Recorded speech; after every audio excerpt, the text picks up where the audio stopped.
Hi, everyone. As promised, I'm back and I'm with Jessica Koch. And today we're going to talk about how to get things done and how to have fun in our business. So welcome to the show, Jessica.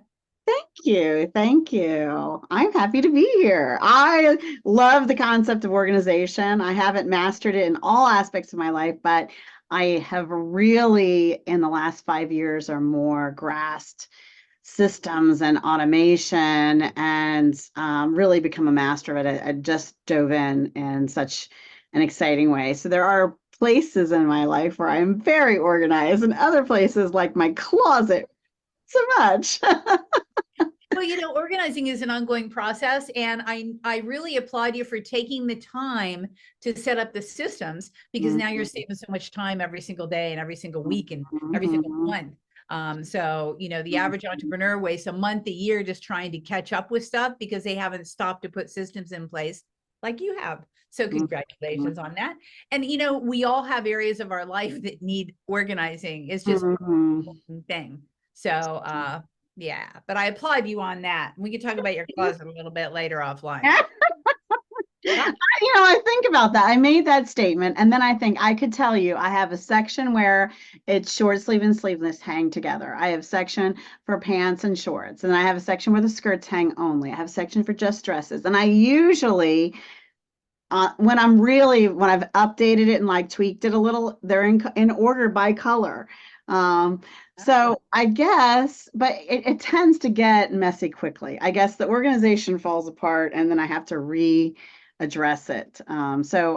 The system exists in there. It's just, it's not as automated as some of the business systems, which I really like because they rarely mess up unless the technology stops talking to each other or whatever, and you have to tweak that. But so I guess it's kind of the same.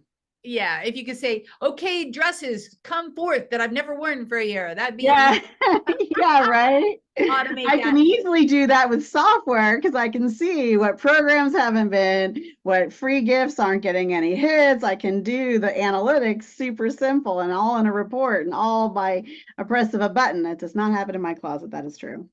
All right. Well, do you want one hack? I can't Oh, not yes. one hack. Okay, here's your hack. I mean, we're here to talk about you, but here's the thing. So what you do is you go into your closet and you turn every Turn the hanger hanger back. around. Yes, I've heard this. That would drive my brain crazy. I'm not sure I could.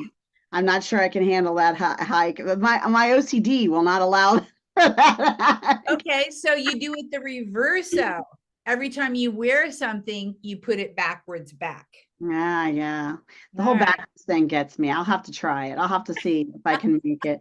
My husband will hear me in the closet at 2 a.m. What are you doing? I had to turn all the hangers back. They're backwards and driving me crazy. I absolutely love that. Well, there's no one way to do Yes, anything. So, that's true. the fact that you have your systems together, this is great. So let's get back to you, Jessica. That's why we're here. So Except tell for me. I just thought of a system I could use that's the similar. So for anyone out there who also would go nuts if their hangers were backwards, but really wants to use this hack, I could color code or tie ribbons on certain hangers of the clothes I wear all the time. And then I know that I would only use those hangers. And then I would see the ones that were the other color and never got put on the new hanger. Because then if I color coded, I might be able to do color coding. That might work. Yes, I've had clients do that as well. That actually Mhm. does work. And they have little rings too that you can buy to go Mhm. over the hanger. So, you have to worry Mhm. about tying bows.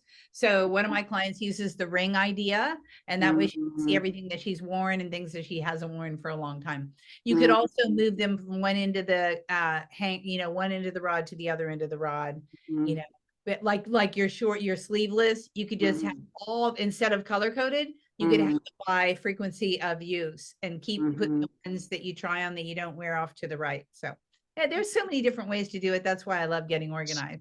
I tell you, there is, it is. And I've hired people to come and help me. I'm a big believer in hiring people to come help you because, who wants to do it alone? Yeah, right. It's not fun to do it alone. It's much more fun to do it with an organizer that is fun, has fun doing it. Hmm. Yeah. And that goes into the masters hiring masters, which is one of the one quotes that I used for you today. That's my quote, but your quote was I think it's Yeah, professional hire professionals. Yeah. that's right. Yeah, the most Mhm. professional people in the world do hire professionals. I mean, that's what we all do. We all have coaches. That's how we become masterful. So let's talk a little bit about your journey, Jessica, so that people get to know a little bit about you. Where did you come from, and what are you doing right now? Well, let's see. I was a military brat, and so I lived all over growing up, and I'm now in Solomon's Island, Maryland, about an hour outside of Washington, D.C. And I have a consulting firm. So we do sales and marketing consulting, social media training, and we started a virtual assistant membership program about 5 years ago. So we have VAs from all over the world to help our clients get things done for them and create those systems and automations, and now AI, and we build custom GPTs and online courses and bots, and there's all this cool stuff now, funnels and free gifts and speaker one sheets, and we do all of it for them so that they can enjoy the benefits of technology without the nerve-wracking stress of what some people experience with technology, because it's not my experience. I love it. And I've been run a podcast for the last 8 years. So that's Yeah. what I've been And I've been doing blessed to play also. with you in that court. So you love systems, you love tech. So for the people who don't really like it, but they need stuff. I mean, I have so many clients that, of course, everybody needs systems. Tell me a story about one of your clients and how she or he came to you, and then what happened through the process. So I think really the best story is, kind of a little bit me. So when I first started my business, I actually didn't have the business. I was only about 3 months into working, and I made a decision that I needed a virtual assistant, because as a sales and marketing expert, I know all of the follow-up tasks that are required to actually yield cash and revenue from your efforts. I know what they are. I know what the steps are. I know I have a system for that. However, I found myself in this place in my life where I was starting a new business, and my business story is I was kind of a Jonah and the whale. I didn't want to start a business. I didn't want to have my own business. And so I have kind of a unique, I went kicking and screaming, let's just say. Um, and so I made some decisions that I was going to live my life the way I wanted to live it. I had at the time a younger daughter. She's 13 now, but this has been 9 years. And I live by the water. So I wanted to spend my Wednesday nights not following up from virtual networking things and building a spreadsheet for the chat so I can import it into my CRM system so I could send them all a nice email and connect with them on the different social media platforms and all the things I needed to do to have a one-on-one with them so I could build a real relationship with them so that we could collaborate, work together. I could be their client, they could be my client, or we could help each other get other clients, do the things that the whole reason you show up to a virtual networking thing, right? I didn't want to do any of those things. And I also didn't want to be a burden to my family because I was starting a business. I wanted the business to stay self-sustaining. So I had like a few clients right out the gate, and it was only a few months in, and I decided to hire 3 people. I hired 3 virtual assistants, and that was one of the smartest things I ever did, is I hired in a group of 3. And I also took control of how is this going to affect my bottom line. And I was also very transparent and honest and respectful to the VAs. So some of which these people are still with me today, 9 years later. That is really rare in the world of virtual assistant work, just going to say.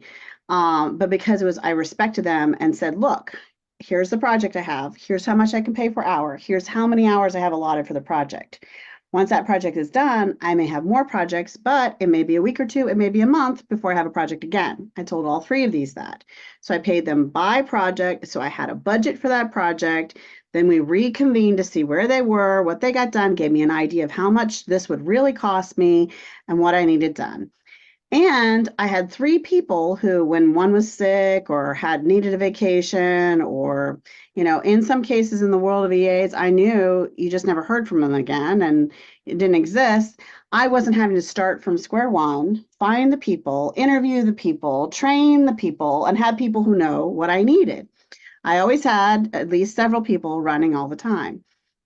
This allowed me, I remember sitting in my living room on a Wednesday afternoon after I had had a full day of virtual networking, and I was sitting there playing Yahtzee with my family, and I was present. We had had dinner. We were about to go on a nice walk by the water, and I was sitting there, occurred to me, as it wasn't my turn at the second, hey, all those people I talk to right now are getting added to my system. They're getting connected with a lovely message. They're getting sent my calendar link. And then I came in, and over the course of the next few days, my calendar was full of great one-on-ones with wonderful people that soon either became my client, or I collaborated with them, or we referred each other to customers, and I got to have the time I wanted that valued you so much, and still got a chance to grow my business in this way, and still didn't have to put myself into debt to do it. And for me, that is the success story that led to me adding that division to our company. Yeah, I think it's so important. I also have 3 VAs. I've had a VA for the past 18 years and another for 8, and my newest one for 3, I think. And, it's good to just be forthright, say what you need, and then have them discourse about it. Is this working? Is this not working? What's happening with it? Yeah, so I think it's really smart. And a lot of entrepreneurs, especially a lot of people that I speak with, don't want to release that control. And what they don't realize is that when you release that control, you have control of your life. Just like you said, I mean, it's so important that you want to, the reason we start businesses is to have freedom. Now, I want to go back a minute, because you said you went into business kicking and screaming. So why did you start? What happened? So my career, I started very young. I got into sales and marketing when I was in high school. I was the youngest person ever hired by a conference resort center that was on the water near where I lived. And I was the youngest person hired to work actually the front desk, out in front with the people. And I learned about the corporate events and the weddings that came and the sales process. And I began to learn about sales very young. And then in my early 20s, I worked for radio advertising, a radio station. That's a hard job. And then I learned about sales from that. And then I managed a large sales division for a marketing firm in Alexandria, Virginia, later in my career, where I interviewed, hired, trained, managed entire sales teams, and managed projects for Disney, Verizon, some of the bigger names, bigger power and gas companies in the region and things like that. And the DC Metro, the Delmarva, they call it, or the Maryland, DC, Virginia kind of region. And then from there, I went and spent about another 15 to 17 years with another company, where then I presented, and that's where I started my speaking career. So for over 25 years, where I spoke at national conferences for the Fortune 1000, for power companies across the world, for hospitals, universities, county government entities, public school systems, like all kinds of different national associations and organizations all over the world. And I was teaching workshops at their conference. I was actually key speaking. I was doing all kinds of things. And I was far too young and far too new still on learning sales, truly, even at that point in my career, that I didn't know I was supposed to be afraid of speaking on stage. Nobody told me. So I just went and did what I knew I was supposed to do. Yeah, but what caused you to start your own agency? That's what happened. So then all those things broke down. So that was kind of how I learned about what I do now. And, over time, I was promised certain things working with the company for a very long time. And although I value the humans that work there and all my contacts and everything I learned and all that was great, it wasn't where I believed it was going to lead me. And it was just time writing on the wall to peacefully and respectfully part ways. And then I did work with 3 other organizations that very quickly did not keep their promises within their contracts. And so I came to this place where, and at that point I was the key revenue for our family. And we had our last child, who's now 13. We have 7 children and 8 grandchildren. Woo! And my husband had become the full time caregiver for our newborn. And the company had been paying him to travel with me and, follow me around speaking and all these wonderful things. I just turned to my husband at one point and said, after the third company of really being asked to do something unethical as a sales manager that I wasn't comfortable doing. Well, I'm not just not comfortable not doing anything that's beyond my values. Yeah. And I said to him, well, he owns his own contract license. He's a general contractor, so he's on his own company too. I said to him, look, you're going to have to go back to work because my heart was broken. I thought I'm never going to work again. I'm never going to sell anything again. And I'll market you, honey. You go back out and I will, homeschool and care for our kid and take over because that's what we were doing. And so we swapped places within a few days, literally probably less than a week. I had full business contacts for him, and he began a waiting list for 6 months for clients and customers because I'm just really good at marketing. No supermodel, and I can't sing real well, but boy, can I do that. And so I had him situated, and for 3 solid years, I hid. I didn't cross the threshold of our home office. I didn't go online. I didn't answer email. I wasn't on any of the platforms. I didn't have anything but my cell phone, and I took care of my child and homeschooled. Well, I got a phone call from the local county chamber of commerce because he knew I was a speaker at all the major conferences. Every major employer had been my customer. I was, pretty well known in my region for business success. And he said, where are you? I said, I am not in the business space anymore and don't plan on returning. He said, well, we need you to come and teach a class on this social media platform. And because he knew I had leveraged it to have my success with CFOs like of Staples and New Balance and Big Lots and some of the larger organizations I had gone and made presentations to. And that was one of the ways I had done that. And I politely said no. And 7 times he called me back. And, by the 7th, my quote of people matter most was like, okay, here's the deal. I'm going to come, I'm going to teach, I'm going to leave. I love chambers, but I'm not a member of the chamber right now. I'm not joining. I don't have a business. I don't want a business. I'm not working for anyone. I don't want to work for anyone. I'm going to come, I'm going to teach, I'm going to leave. And I had never done, all the presentations I had done were information. They were educational and teaching, but they weren't just for education point only, right? I was going there just to teach. There was no product. Like a workshop, right? They were going to sell. Yeah, it was a workshop. So they booked it at a mega church in our region, which had a very similar setting to a college, place where they do the they're not speeches, lectures, kind of a lecture hall. And I showed up in my cute suit and my cute little heels and my pearls and my laptop and set everything up to the technology. And they were all in like stadium seating, and it was standing room only. This place was packed to the gills. And the guy out in his comic relief put out, she's coming out of the woodwork. We don't know how long or for anything but just this. So if you want to see her, now's your only chance. That's funny. And we filled the place, and that was, hugely humbling and a very nice feeling. And then I started to teach, and then the room went to the death of silence, and all you could hear was literally frantic scratching on the paper. Mm-hmm. And that energy kind of sucked into me. And I turned around and it dawned on me, as in mid-sentence, I'm trying to teach them something that. And because in the back of my mind, I'm thinking, everybody knows this. Yeah. Well, everybody didn't know this. Everybody does not know what you know. I didn't know that. Right. And the energy and the excitement and the questions and the engagement and the hour long after the event was over, still standing in my heels with a line of people who said, please help us. And then for 6 months, because I was that stubborn, helping people for free.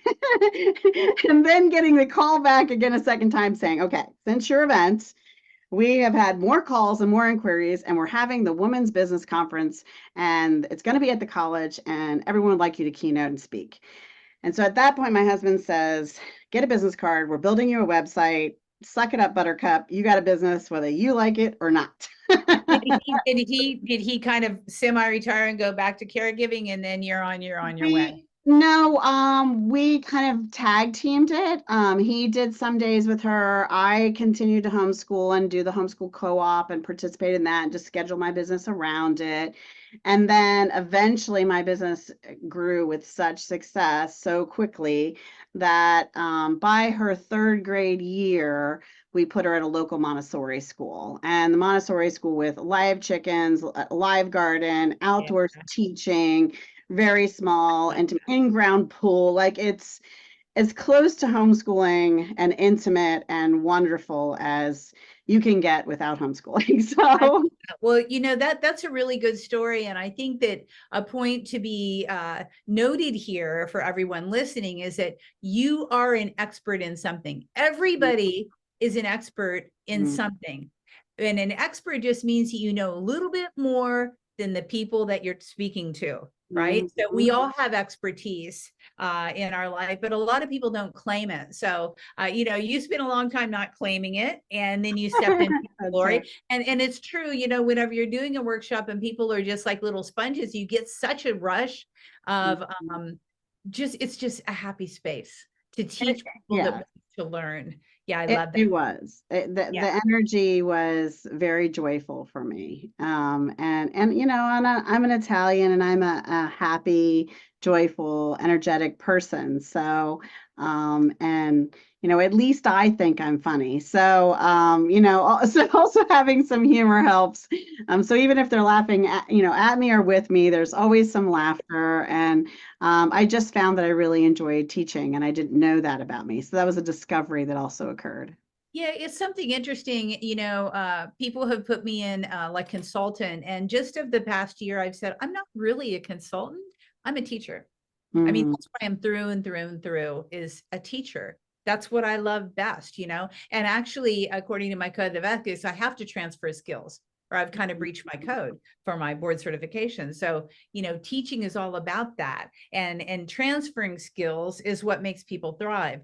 So if you had to, um, what do you what would you tell someone who is kind of struggling right now, and they're just not living their dream? They've started their business, but they're just, Mhm. they're like that. What would be a piece of advice that you would give them? What would be a first step for them to start making progress and start making more money? I mean, if they're not living their dream, if they're not doing the business that's their passion, I mean, I'd say stop, take a step back, and reevaluate and figure out if there is a way to make revenue with your passion. And I believe 100% of the time that's a yes. Like with whatever passion someone has, there is a way to make money with that. Yeah. You may not be able to start it out right away and make the transition. And I always say I'm the Italian mother of seven, but I'm not your mama. I'm not giving you financial, legal, medical advice. I am simply telling you what's worked for me. So I did not tell you to quit your job and just go jump into your passion. And if that's going to jeopardize your family or your life, but I would say, really take a hard look at how could you make your passion your side hustle until you could build a plan where it can take over whatever you're doing, because life is too short to do something you don't love, is what I Well, think. yeah, and that's what I find, that most people they start their business because they have this passion to show people what they know and what they're passionate about. But the marketing wheel kinds of it falls off oftentimes. So Mhm. they don't have that engine to drive the marketing down the road. So that's what I'm asking is like, what would be the Yeah. first for those listening that maybe they don't have the marketing mechanism? Where's Mhm. the first place to start to build that, to begin marketing their business? What do you think is the easy entryway for them? Well, there's a couple of things. If you're not a marketing expert and that's not your comfort zone and that's where you don't feel good, there are lots of people to help you. And whether you have a budget for that help or not, there's still people to help you. So your local economic development office, SBA, SBDCs, women business centers, all kinds. SCORE is a mentor-based program for startups. And there's even Startup Grind. There's all kinds of organizations that are totally free for you to use. And one of the things that can help you design is a marketing plan. You can use ChatGPT for a marketing plan and strategy. You can just get yourself a checklist and a plan, and then choose 3 things that you can implement at least every single month. But working with a professional is great if you have the luxury of doing so. A lot of the small businesses are even going to fractional CMOs. I just interviewed one on my podcast that does that professionally, and that's all they do. Is they're almost as a consultant basis. They work specifically for only a handful of companies, and they're not a full-time employee. They're not paid like an employee, so it saves the company lots of money. But they have this dedicated person all year, every year, that is helping grow the company to the point where then one day they maybe do hire an on-site, on-time, full employee. So these are different strategies that you might strive for. Start with the local free options that will support you. Work with a consultant, like me, for a temporary space, or then get to yourself to a fractional CMO, and then get yourself to, so move in stages if this is your desire. And think about what your ultimate marketing outcome is. I mean, everyone thinks it's just to have sales and grow business, but it really isn't. What do you want to do with your business? Are you looking to sell it one day? Are you looking to have it run, but run without you one day? Like, all of your marketing strategy needs to be what your end game is. And that's probably one of the things I wish I had known sooner, is I should be building out for my legacy much sooner than I began thinking of it prior. So yeah, most of us don't think of legacy when we start a business. We're just like inspired and on fire, and we're going to do what we love to do because we want to get paid to do it. And yeah, we don't think about the long term. So, well, that leads me to the next question then. What would you tell your 18-year-old self now? What advice would you give her? And now that you've, been around the block a few times? I would tell her not to be so afraid to start my own business sooner, because part of why I didn't want to start a business is because I thought, well, I know what I know. I know about marketing and selling for other people. I don't know anything about running a business. What I didn't realize was I didn't need to know that it's the who, not how, right? I didn't have to know all the hows, like that great book everyone's talking about. I just needed to know some of the who's that could teach me and help me and consult me and pay them to support me in the spaces of my business that I wasn't good at. So I would tell myself that. I would tell myself that every time I improve myself, I believe that we're all energy and that we're all connected. And every time I take the time to gift myself vacation time, listen to a new audiobook, take a workshop, a training, every single time I improve myself, I improve and make a difference in the world. Because I can then be a better community member, a better collaborator with my joint venture partners, a better wife, a mother, and just a better everything, and make a bigger difference in the world every time I improve myself. I would tell people that I would tell myself that I'm a great teacher and that I'm funny. And I would tell myself to track my success better. Because now, to go back to the timeline of my amazing history and all the things I've achieved, I really have to dig and go look at. I mean, I'm a bit of a pack rat, so I have filing cabinets and date planners from 100 years ago. But I'm still going to have to do my research because I didn't run a cool timeline about the coolness of me to help me build that legacy, right? And I'd tell myself to celebrate more often. Well, And leads oh my me God, I would tell myself to kayak, because I didn't kayak until way too late in my life, and kayaking is the joy of my life. I even do business from kayaks. I even attend virtual meetings from my kayak. I love I love that. kayaking. I Well, love. you live on an island, right? I do. I live in Solomon's Island, Maryland. Yes. Yeah. Kayaking is brilliant. It's so funny because you could do business anywhere. So, you're out there kayaking around, you're having a business meeting. My husband does that with disc golf, so he has masterminds all the time, playing disc, and Mhm. that's pretty funny. So that's the beauty of being an entrepreneur. We can do Mhm. anything we want wherever we want. We can lead business anywhere that is feel comfortable for us. We're not confined into the four walls. So, okay. My next question is how, this is my year of celebration. I really just want to celebrate all of my victories. How do you celebrate your victories? Oh, I definitely think kayaking and taking more time at the beach for myself. But I don't know. I just do that anyway. We've done so much vacation. I was looking at the amount of time that's passed in the year and the amount of time that we've worked versus the amount of time we've been on vacation. And I think, I'm not sure, but on vacation might be winning. Yay! I love that. I love So, that. and you know what though? I think more that in my wisdom, I celebrate out loud with other people. And actually that's one of my favorite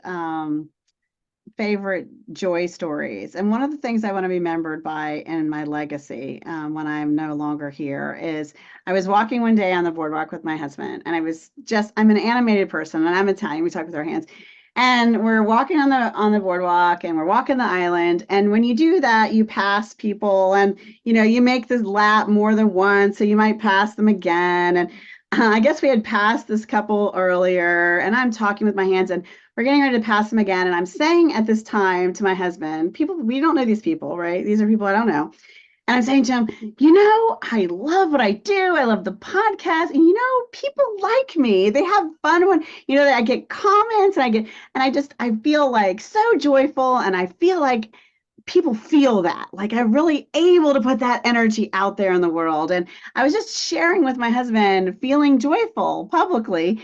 And this woman stopped with her husband and said, yes, I do feel your joy. I felt it the first time we walked by. And she hugs me. This perfect stranger hugs me. And she hugs my husband, who is not, he's like, okay, I'm being hugged now. And and the husband's like, yes, yes, I know. And they both just shake hands. But we hug each other again and we chat for a while. And, this woman didn't know who I am or what I did, that she's not liking or following me on a place or, any of the things. I'm thinking, that's what I want to make sure I'm remembered for by putting in the world, that perfect strangers truly were compelled to reach out and hug her. That to me is one really great legacy to leave in the world.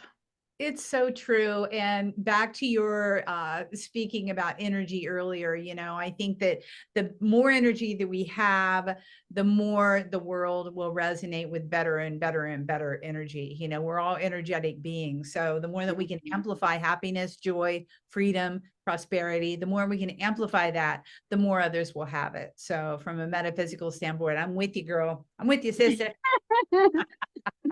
So, okay, so I know that you have something that you're going to offer the guests or the listeners here.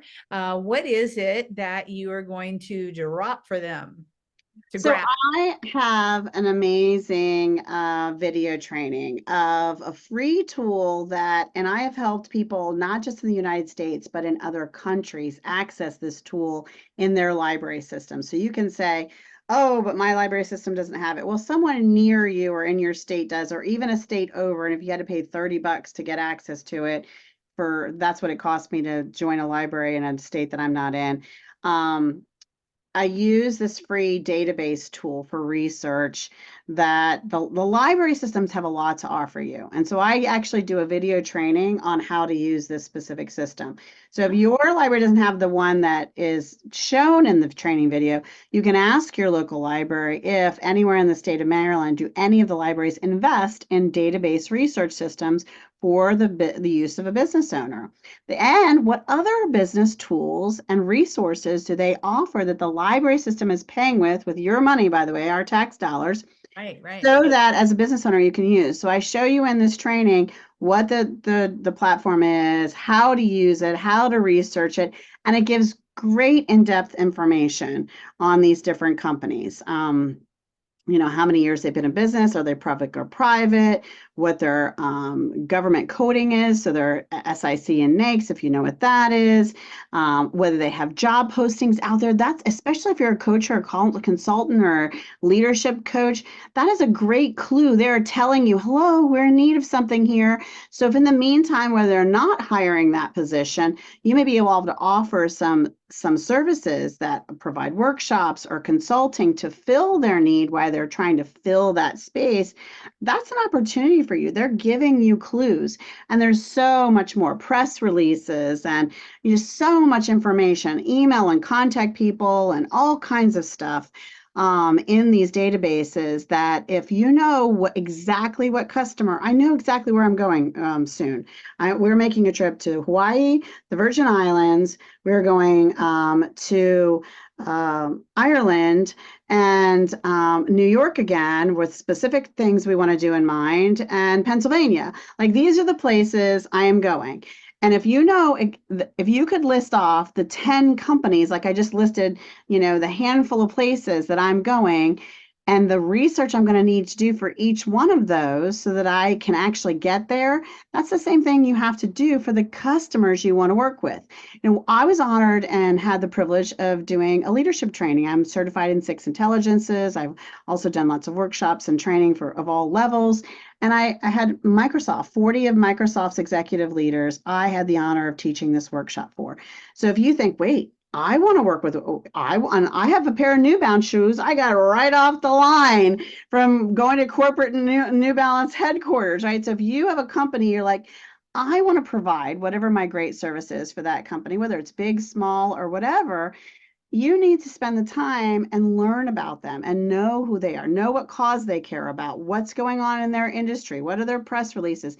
And this free training will gift you the ability to make that list based on your criteria, and then begin to do the research for those targeted future clients of yours. And I have my targeted future destinations. If you want clients, you need to give them, if you want someone to put money in your bank account, you need to invest in your research bank account with them, right? You need to do your homework. I think that's fantastic. I've never heard of a tool like that. I mean, we all use Chat GPT and all that stuff, but I think I love the library. I grew up with my father. That was our favorite thing, was on Sundays, we would go to the library.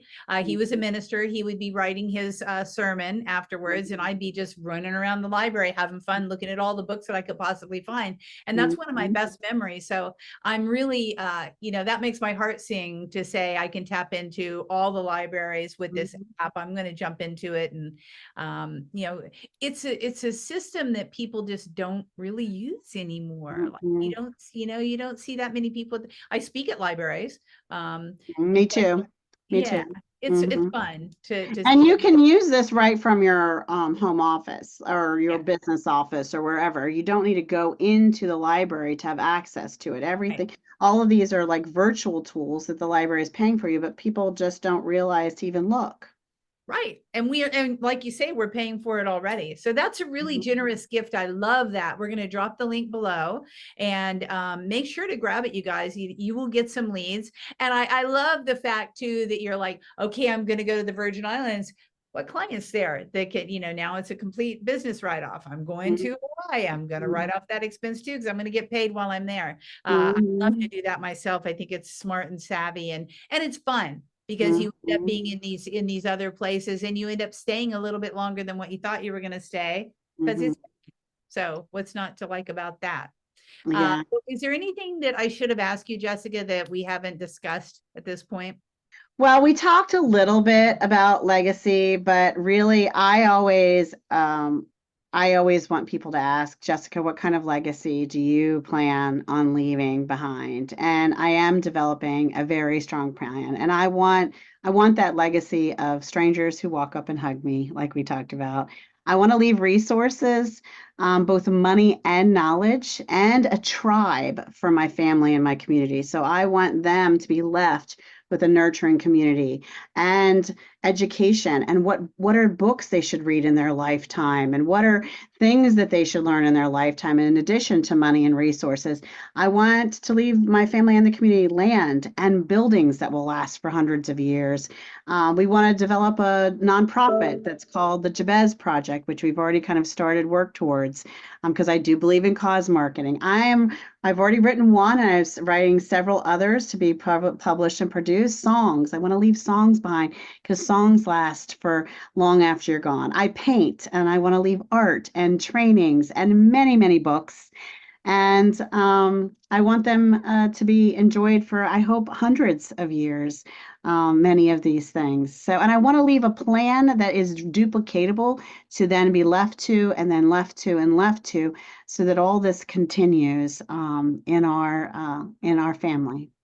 I love it. I love it. Well, you're a busy woman who takes a lot of time off and gets a lot of stuff done, and you're my kind of girl. I love that. I think that's great. In cause marketing, we touched on that just a little bit. I think that, that's a really, giving to give, you're giving to give. Well, you're giving to give, and then you end up getting. It's a reciprocity law. It's a side effect that's guaranteed. It's not, you shouldn't give for the purpose of receiving, but no, you will anyway. And it's simple to do. So one example is running the podcast for 8 years. Every single guest that comes, we ask to share a cause that's close to their heart. We take a moment of time where we're spending anyway in promoting and edifying one another and getting things out to our community. We're pushing and pushing to give awareness and inspire someone to give time, treasure, and talent to the causes that our guests care about, or to the causes they care about, our guests who are watching. And we encourage them to put their causes in the comments in the chat, so that when we do push it out and share it, it can get to more people. And the best and most exciting thing that could happen from that is we might inspire someone to just choose to do something good that day. Right. Exactly. Just something, a little something adds up all the time. Yeah. Well, thank you. It's been a pleasure. Everybody make sure to download this resource, jump into it, see what you can find, see what kind of leads you can ever cover. And if you find some gigs, let us know, because we will broadcast it for you and celebrate with you as you do things using this tool, because it's a cool tool. Cool tool. Okay, Jessica, thank you so much. And I'm sure we'll be touching base and connecting in the future many, many times. Thank you for having me. Yeah. Bye. Bye.